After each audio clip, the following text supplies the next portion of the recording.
Asseyez-vous, bienvenue si vous nous rejoignez. Les sondages les donnent tous deux finalistes pour la présidentielle. Un face-à-face au second tour, Marine Le Pen, Emmanuel Macron est possible. Alors oui, tout peut encore changer, mais ils sont clairement dans une dynamique favorable. Alors tous deux se disent anti-système, mais le sont-ils vraiment? Que proposent-ils pour la France? Sécurité, retraite, Europe et relations internationales. Débat et décryptage de certains points de leur programme. C'est donc tout de suite sur LCI et avec nous en plateau pour en parler, Sébastien Chenu, conseiller régional des Hauts-de-France, délégué national du Rassemblement Bleu Marine, et Aurore Berger, élu Les Républicains dans les Yvelines, ex-responsable de la communication digitale d'Alain Juppé. Et vous avez rejoint Emmanuel Macron puisque vous êtes devenu membre du comité politique d'En Marche. Merci à tous les deux d'être là. Je le disais donc dans les sondages qui donnent un match final entre Emmanuel Macron et Marine Le Pen, l'un est devenu l'ennemi favori de l'autre. On peut le dire, l'homme ou la femme à abattre. On les écoute.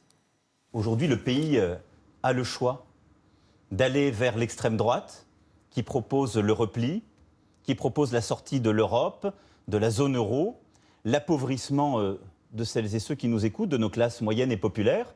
Parce que quand on sortira de l'euro, qu'on baissera en effet le niveau de votre épargne, de vos salaires, eh bien, les premières victimes en seront nos concitoyens, en particulier les plus modestes. Parce que ceux qui nous écoutent aujourd'hui, qui produisent, par exemple, qui sont dans l'agriculture, ils exportent. Eh bien, tout ça, le jour où Marine Le Pen met en œuvre son programme, c'est terminé. Attention, parce que vous avez là des candidats qui ne sont pas là pour vous défendre, mais qui vont profiter de leur place pour pouvoir permettre à des grands intérêts privés, à la grande finance, de mettre la main sur notre pays et, en quelque sorte, d'y faire des affaires, évidemment, à votre détriment. Tout ça est extrêmement inquiétant. Le repli sur soi d'un côté, l'homme de la finance de l'autre.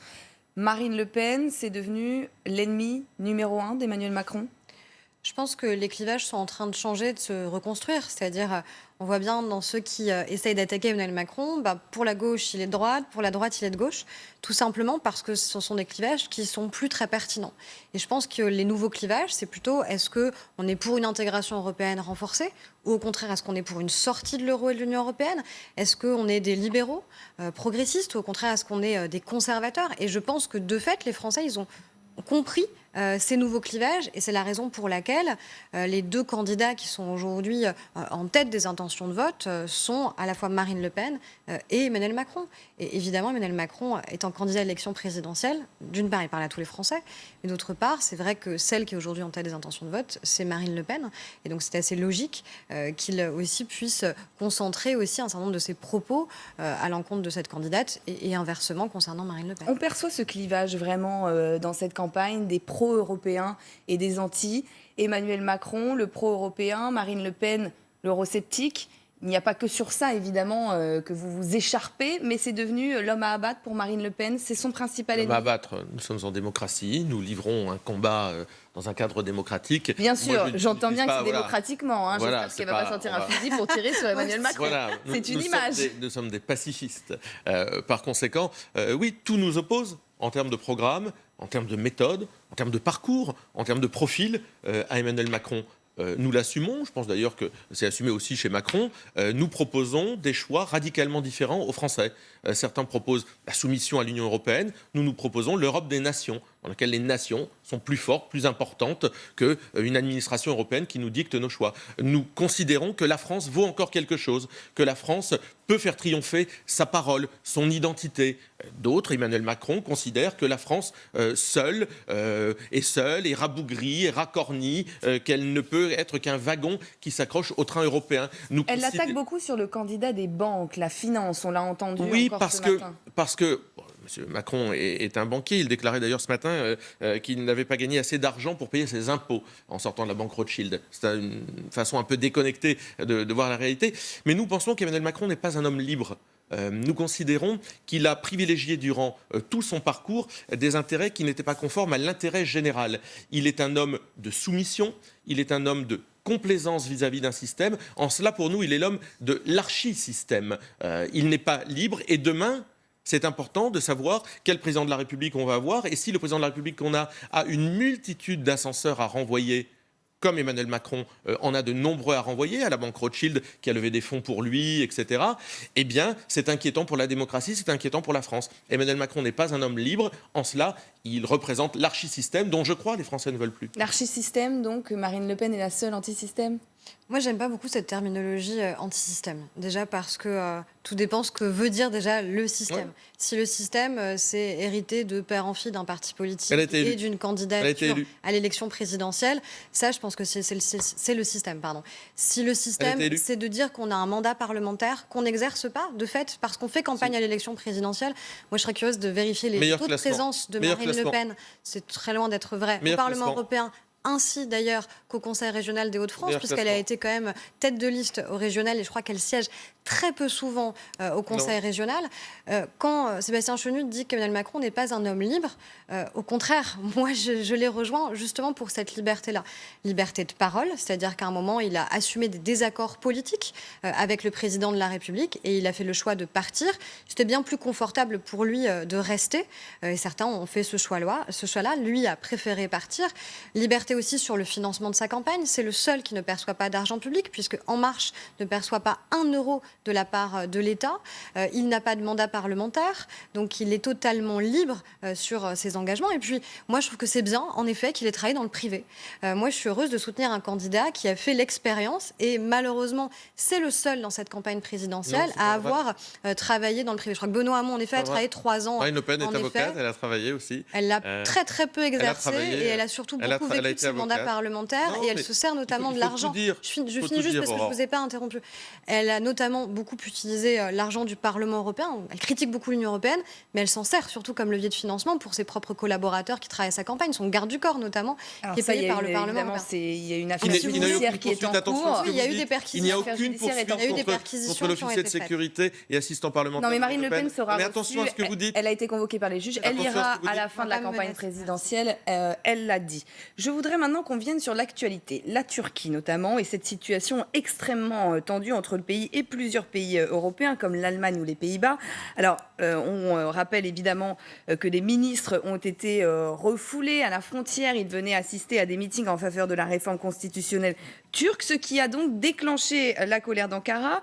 Hier, le président turc Erdogan a dénoncé en réponse un comportement rappelant le nazisme et le fascisme. Alors, avant de connaître votre position, on va écouter celle des autres candidats.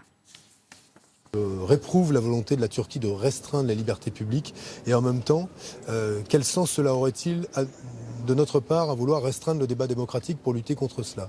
Moi je crois dans la force de la démocratie, du débat d'idées, contre notamment celles et ceux qui veulent le réduire. Voilà. J'ai honte pour la France aujourd'hui. J'ai honte que notre gouvernement, notre président de la République, laisse organiser un meeting politique pour un apprenti dictateur turc qui méprise les Européens, qui nous menace et qui traite de nazi Madame Merkel. On ne peut pas laisser le gouvernement turc traiter l'Allemagne et les Pays-Bas de nazis sans réagir. Il y a un vrai problème aujourd'hui dans la relation avec la Turquie qui doit appeler de notre part plus de fermeté.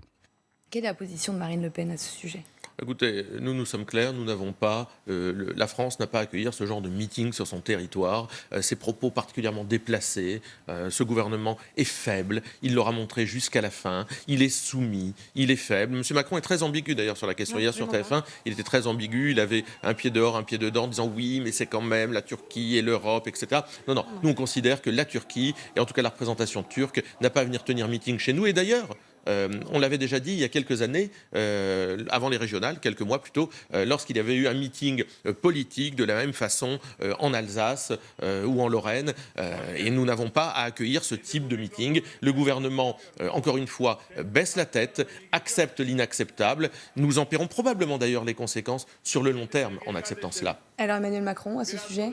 Pour moi, il est très clair. Il a dit 2 choses. La première, c'est qu'il aurait évidemment préféré que ce meeting n'ait pas eu lieu sur le sol français, considérant que les propos qui ont été tenus par ceux qui se sont rendus en France étaient inacceptables, considérant aussi que le régime d'Erdogan est un régime autoritaire. Il est extrêmement clair sur ce qu'il dit sur le régime turc. D'autre part, il a regretté qu'il n'y ait pas eu une position commune de l'ensemble des États membres de l'Union européenne, parce que c'est vrai qu'à un moment, la diplomatie européenne aurait pu et aurait aurait dû prendre une position commune en disant à un moment, c'est l'Union européenne qui est attaquée. Quand on attaque l'Allemagne, quand on attaque les Pays-Bas, on attaque aussi la France parce qu'il y a une communauté de valeurs au sein de l'Union européenne. Et on aurait pu espérer justement qu'il y ait une position commune. Et c'est pour ça justement que moi je pense qu'il faut plus d'Europe et pas moins d'Europe sur ce genre de sujet. C'est tout à fait l'inverse de ce que pensent d'ailleurs les Français.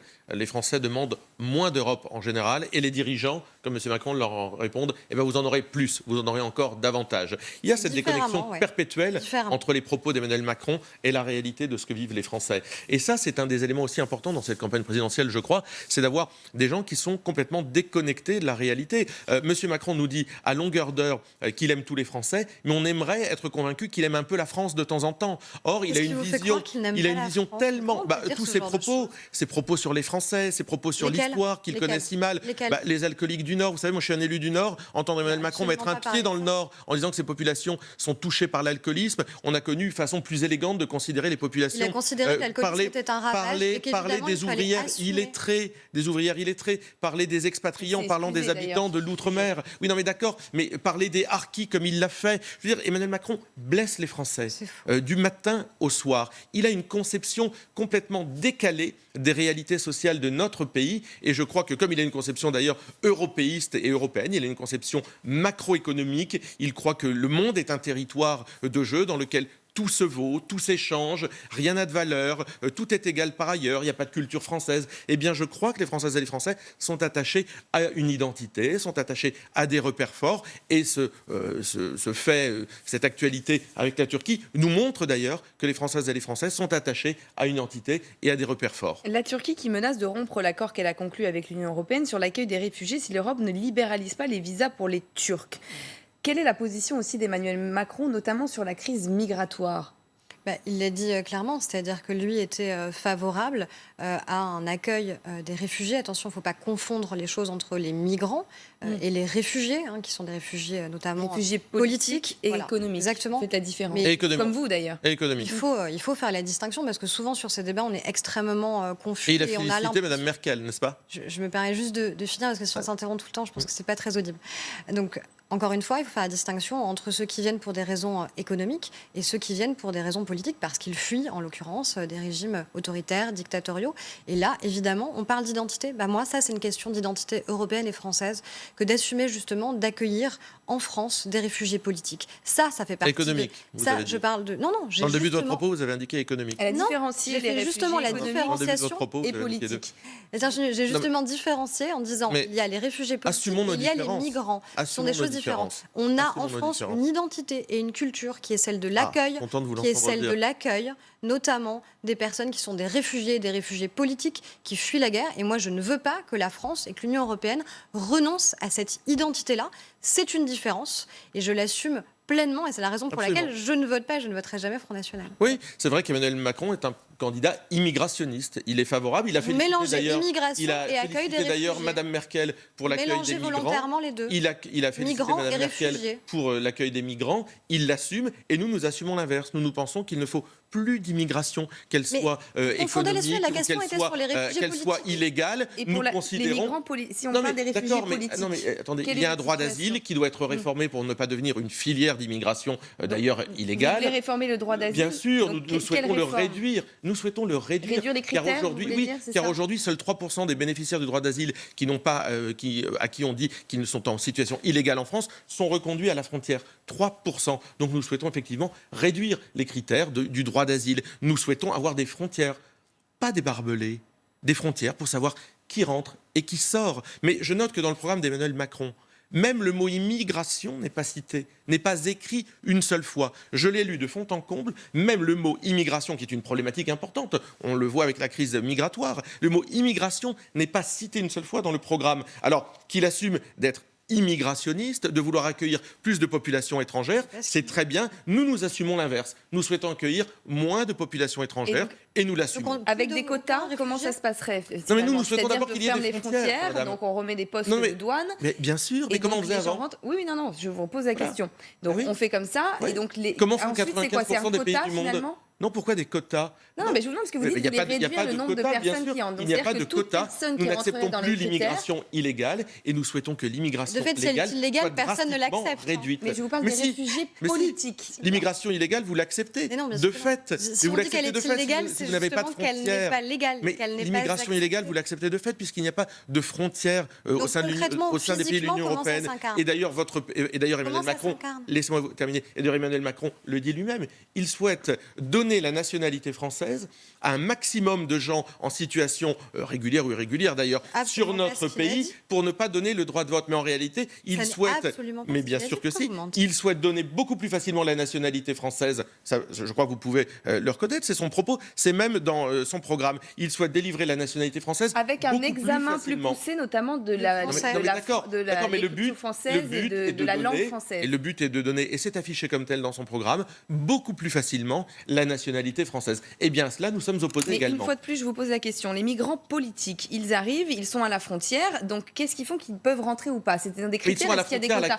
Si vous avez 30 000 personnes, frontières françaises, s'ils arrivent à la frontière française... D'abord, il faut restaurer des frontières. Mais donc, en fait, l'idée, c'est qu'aucun migrant politique n'arrive ou qu'il y ait un quota. Il y a un droit d'asile. S'ils rentrent dans les conditions du droit d'asile que nous allons restreindre, ils peuvent rentrer. Donc, ça peut être 30 000, 40 000, si 40 000 personnes s'ils rentrent dans les conditions du droit conditions. d'asile que nous allons restreindre, car notre but est d'accueillir moins de populations étrangères. Quelles seront-elles les conditions du droit d'asile? C'est d'avoir moins de populations étrangères. Non, mais concrètement, oui, non, mais c'est pas une condition. Vous pouvez pas dire en condition moins de population. Mais concrètement, c'est quoi les ce sont uniquement des conditions politiques, des gens qui sont pourchassés pour des raisons politiques. Ils peuvent être 30 000, 40 000, 100 000. C'est déjà le cas actuellement. Attendez, le droit d'asile, ça s'examine. Nous souhaitons moins d'immigration dans notre pays. Vous pouvez ne pas être d'accord. Non, mais nous comment en faire le procès. D'abord en rétablissant des frontières. Je comprends bien que pour vous, rien n'a d'importance. Il n'y a pas de frontières nulle part. On accueille tout le monde. Eh bien, je vous le dis, en restreignant le droit d'asile et en mettant des frontières. Ça me semble assez clair. Si vous ne voulez pas l'entendre, mais ne me dites pas comment. À partir du moment où vous mettiez des frontières, vous contrôlez qui rentre et qui sort par le droit d'asile, par le droit de visa. Vous le contrôlez avec la distribution des visas. La question est simple. Sur quels critères, concrètement? Mais les critères, c'est non à une immigration économique. C'est non à une immigration économique. Or, aujourd'hui, le droit d'asile est détourné. Le droit d'asile. C'est dommage de ne pas avoir le concret. C'est comme le financement du programme du Front National qu'on n'a pas. Pourquoi on n'a pas le concret? On attendra peut-être dans le prochain à parler la langue française, la capacité à être indépendant économiquement, le refus du droit du sol. Voilà des critères. Ça, en l'occurrence. Mais voilà des critères. Vous voulez des critères? Je vous en donne. Capacité à parler français, capacité à être indépendant économiquement, refus du droit du sol. Voilà des critères concrets qui nous différencient radicalement des propositions d'Emmanuel Macron. Mais ça veut dire quoi? Que si ces migrants politiques on bénéficie du droit d'asile et qu'ils font du coup un enfant sur le territoire français, cet enfant, lui, n'aura pas la nationalité française? Voilà, c'est ça, madame. D'accord. On va parler maintenant de la sécurité. On va changer de sujet. Une policière marseillaise a été gravement blessée lors d'un contrôle d'identité samedi. On va regarder ce sujet d'abord de Henri-Paul Amar. Sur ce rond-point, un équipage de la BAC aperçoit un véhicule roulant en zigzag. La conduite est suspecte. Les policiers veulent l'arrêter. Mais la voiture file dans ce quartier résidentiel de Marseille sur plusieurs centaines de mètres, jusqu'à ce que les gardiens de la paix arrivent enfin à la stopper. C'est ici que le contrôle dégénère. Au moment du contrôle, il y a un des 4 individus qui sort de façon très violente de la voiture et se précipite sur la fonctionnaire qui est en protection, qui est une jeune femme de 36 ans, et qui la roule au cou. Tous les occupants de la voiture sont alcoolisés. Le principal agresseur, déjà connu des services de police, donne de violents coups de poing et coups de pied à la tête de la fonctionnaire. Ses 2 collègues sont aussi touchés. Mais l'ensemble de l'équipage parvient tout de même à interpeller 3 individus. Le 4e a pris la fuite. Le ministre de l'Intérieur a condamné avec la plus grande fermeté cette agression particulièrement grave. Mais pour ce policier à la retraite, ce type de violence envers les forces de l'ordre est de plus en plus fréquent. Notre police n'est pas adaptée à la délinquance actuelle. La délinquance a monté, et elle a monté d'un cran, et elle continuera à monter. Nos ministres de l'Intérieur devraient donner les moyens et les effectifs pour travailler, pour que ce genre de situation ne se reproduise pas. La fonctionnaire de police est sortie de l'hôpital. Elle a le nez, les sinus, l'orbite fracturée et s'est vue prescrire 15 jours d'interruption temporaire de travail.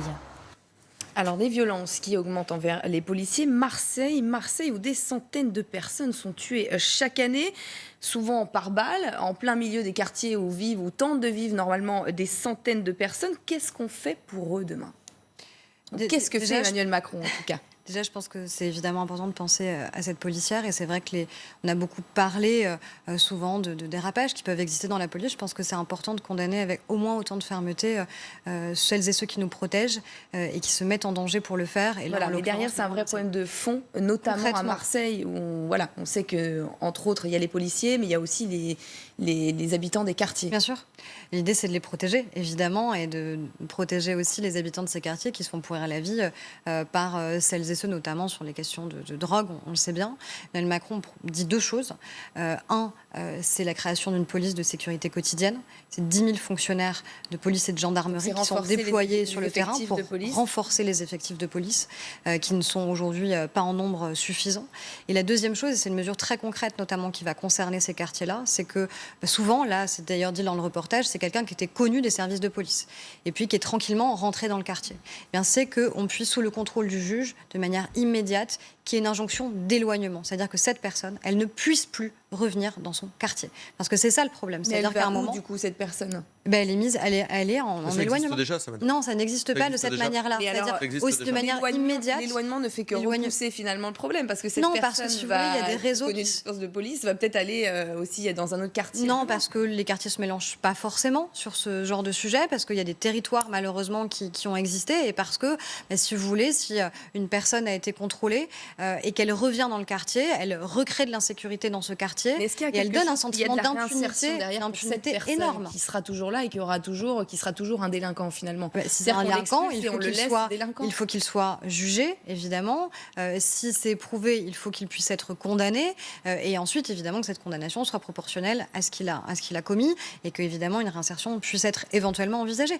Mais moi, je pense que sur la question de comment on protège ces quartiers, il faut qu'à un moment, on puisse, et c'est ce que dit Emmanuel Macron quand il parle de tolérance zéro sur les questions d'insécurité, parce que l'insécurité, elle touche les plus fragiles. Elle touche pas celles et ceux qui ont les moyens de vivre dans des quartiers qui, eux, sont préservés ou protégés. Elle touche vraiment les classes les plus populaires. C'est elles, à chaque fois, qui en pâtissent. Et à un moment, il ne faut pas que ces gens puissent retourner dans les quartiers, continuer à pourrir la vie de ces quartiers. Il faut qu'ils puissent être mis à l'écart. Je pense que cette mesure d'éloignement, elle est extrêmement concrète, justement, pour celles et ceux qui subissent ces insécurités quotidiennes. Le Front National parle souvent d'envoyer l'armée, notamment dans ces quartiers. Ce n'est pas dans notre programme. Je note Sur ce plateau, j'ai certains de vos collègues qui vont parler de ça. La mesure d'éloignement existe déjà et que ce n'est pas en transférant des délinquants dans la ville ou la cité d'à côté qu'on règle le problème. D'ailleurs, c'est une réalité. Simplement, laisser des gens en liberté dans la nature alors qu'ils ont commis de tels délits me semble particulièrement grave. Et en fait, en réalité, à part nous dire oui, il faut qu'ils soient sanctionnés et qu'ensuite ils soient éloignés. Pas l'enfermer ad vitam aeternam, c'est exactement la même chose. C'est que derrière, qu'est-ce qu'on fait ? Ce que je veux dire, c'est que ça, ce sont des lieux communs. Personne ne souhaite que les quartiers soient évidemment pourris par la racaille. Mais Marseille, qu'est-ce que fait Marine Le Pen demain pour les habitants de Marseille qui souffrent ? Je vous donne tout de suite les réponses. D'abord, nous souhaitons un plan d'embauche de 150 000 policiers et gendarmes immédiatement. Laissez-moi parler. Nous sommes à l'inverse de la proposition d'Emmanuel Macron qui est moins 120 000 fonctionnaires. Nous souhaitons qu'il y ait davantage de fonctionnaires, de police et de gendarmes sur le territoire. C'est nécessaire et nous les réarmement moralement, notamment par la présomption de légitime défense. Nous souhaitons que nos forces de l'ordre soient soutenues par ceux qui les dirigent. Et la présomption de légitime défense, c'est un élément excessivement important dans le cadre de ce soutien, de ce réarmement moral à la police et à la gendarmerie que nous souhaitons. Ça, c'est la première des choses. Ensuite, pénalement, il faut revenir aux peines planchées. Ça me semble excessivement important d'avoir une justice qui ne soit pas laxiste. Vous n'en avez pas dit un mot. Mais moi, je crois qu'on ne peut pas traiter la sécurité sans parler de la justice. Or, là aussi, notre justice est le parent pauvre de l'État. Nous souhaitons l'embauche notamment de greffiers, à peu près 5 000 personnes. Nous l'avons chiffré, évidemment. Comment 150 000 fonctionnaires de police et de gendarmerie. Nous avons évidemment chiffré ce programme, madame. Mais bien 140 propositions de Marine Le Pen, il n'y a pas un mot sur le financement. Nous n'allons pas à la hache sabrer de 120 000 fonctionnaires. Vous vous rendez compte de ce que vous dites ? C'est exactement ce que vous faites, c'est dans le programme d'Emmanuel Macron. Donc nous souhaitons que les forces vives de notre pays qui protègent les Français soient soutenues intellectuellement, physiquement, qu'elles soient formées et qu'elles soient déployées sur l'ensemble des territoires, ce qui ne s'est pas passé pendant les 5 ans de François Hollande. Que dans la répression, où il y a aussi une question de réinsertion. Je viens de vous parler. Oui, mais la réinsertion vient après, madame. La réinsertion vient après que la justice se soit exprimée et qu'elle ait délivré les bonnes peines. Je vous rappelle que dans notre pays, une personne qui est condamnée à 2 ans de prison ferme a peu de chances d'effectuer réellement sa peine. On manque de places de prison. Et Donc, pour, pour bien laquelle sûr, nous manquons créer de places de des prison. places de Oui, mais vous n'avez pas fait. C'est-à-dire que M. Macron, quand il était au gouvernement, il était ministre des Finances. Bah oui, c'est lui qui avait les leviers. Oui, mais alors il avait la capacité, en tous les cas, il avait la capacité à influer. Pourquoi ne l'a-t-il pas fait? Nous souhaitons effectivement la création de 5000 places de prison. Nous l'avons dit, c'est dans notre programme, c'est dans nos engagements, parce que nous pensons que la justice est l'autre maillon de la sécurité dans notre pays. La réinsertion vient après. Quand on a payé sa dette à la société, on doit pouvoir se réinsérer. C'est une évidence, mais assurons-nous d'abord que celles et ceux qui sont condamnés pour des faits qui ne sont pas mineurs, prendre 2 ans de prison ferme, c'est évidemment être en réalité un récidiviste. Vous prenez rarement 2 ans de prison ferme du premier coup. Donc il faut réorienter la politique pénale de notre pays et en finir avec ce laxisme qui a duré pendant 5 ans. Dans les quartiers, parce qu'une fois que vous aurez envoyé 150 policiers ou autres, donc les gens des quartiers vont vivre entourés de policiers, mais qu'est-ce qu'on fait pour eux là-bas? Est-ce qu'on va ramener notamment les commerces de proximité? Est-ce qu'on va renforcer notamment dans les écoles, essayer de renforcer ce lien éducatif, ce lien civique? Est-ce que derrière il y a quelque chose aussi pour les élever, ces gens? Moi, je pense qu'il faut d'abord rétablir aussi les services de renseignement de terrain qui ont été démantelés. Sur l'éducation. Non, mais là, on parle des quartiers. Là, on parle des quartiers. Qu'est-ce qu'on fait dans les quartiers? Je pense que si on veut se donner les moyens de cibler les 5000 chefs de bande qui tiennent les quartiers, il faut d'abord rétablir des services de terrain qui ont été démantelés, là encore, pendant 5 ans. Mais là, je vous parle des habitants des quartiers. Qu'est-ce qu'on fait pour les habitants des quartiers? Alors, d'abord, je pense on laisse leur quartier envahir par la police, mais après... Envahir par la police? Non, mais puisque vous dites... on va envoyer 150 policiers en plus. On va former. Ou des policiers en plus. Oui, mais vous dites qu'ils seront sur le terrain dans ces quartiers-là. Oui, donc j'imagine que si j'habite un quartier, un matin, je me lève, il y a beaucoup de policiers. Clairement d'accord, mais on fait quoi après pour moi dans ma vie quotidienne? C'est ça que je veux vous dire. Mais vous savez que ça passe par au-delà de la répression. Que ça passe par l'emploi et l'insertion. Le problème, c'est que notre pays est à un taux de croissance très minimum et qu'il ne crée pas suffisamment d'emplois. Les zones franches que propose Emmanuel Macron, par exemple, vous en pensez quoi? Des primes pour embaucher notamment ces jeunes de quartier. Je suis très critique parce que je suis d'abord hostile à la discrimination positive qui souvent rime avec la préférence étrangère. Les zones franches. On a vu la priorité nationale. Mais oui, mais moi je suis hostile à la discrimination positive. Je suis attaché à la méritocratie. Je pense que lorsqu'on mérite quelque chose... Quand vous parlez de priorité nationale, on n'est pas dans la méritocratie. Non, mais bien sûr que si. On privilégie les habitants ça s'appelle français de nationalité française. Non, ça existe dans l'administration. Vous devriez le savoir. Dans l'administration française, on devient fonctionnaire lorsqu'on est français. Au sein de l'Union européenne, vous savez qu'il y a d'autres règles. Non, mais c'est une règle. Je suis désolé que vous l'ignoriez, mais dans notre pays, on ne devient fonctionnaire que si on est français. Et ça me semble être un très bon principe.